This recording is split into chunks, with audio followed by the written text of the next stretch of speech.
Jiddu Krishnamurti. Look within yourself ***. What if the biggest mystery in your life is not hiding in space, history, or secret books, but is quietly sitting inside your own head while you are busy looking everywhere else? Jiddu Krishnamurti liked to shake minds by asking why people rush to teachers, rules, and maps when the place they never stop to visit is their own thinking. He wondered whether searching outside feels safer because looking inside feels strange, slippery, and impossible to hold still. Imagine trying to watch your thoughts the way you watch clouds, noticing shapes appear and disappear, while resisting the urge to grab one and shout that it is special. Krishnamurti believed most people live inside habits of thinking, like wearing invisible shoes that shape every step without ever being questioned. For kids, this feels like reacting automatically, feeling jealous, angry, or proud before even realizing a reaction happened. He asked whether freedom means choosing between options or whether freedom begins earlier, right where thoughts first quietly appear.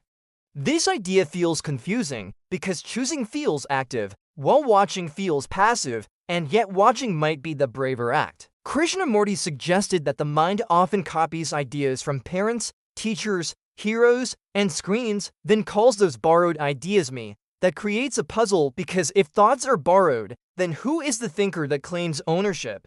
Children sense this puzzle when they repeat opinions they barely understand, yet feel defensive as if those opinions are precious treasures. Krishnamurti did not offer instructions like a rulebook because he warned that following methods can turn thinking into another habit.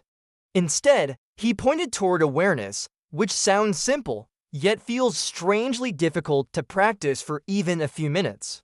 Awareness means noticing thoughts without chasing them, judging them, or trying to fix them too quickly. This is tricky because the mind loves to comment on itself, creating endless echoes like shouting in a tunnel.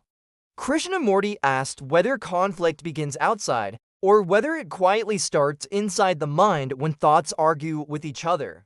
Kids recognize this when wanting to opposite things at once, such as wanting freedom and wanting safety, without knowing how both can fit together. He believed fear grows when the mind runs ahead into the future, building imaginary disasters from memory and expectation. At the same time, he knew memory is useful because without it you would forget your name, your friends, and your way home. This double rule of memory creates tension, because memory helps and traps at the same time. Krishnamurti invited readers to notice that thinking divides the world into labels, teams, and stories, then treats those divisions as solid truth.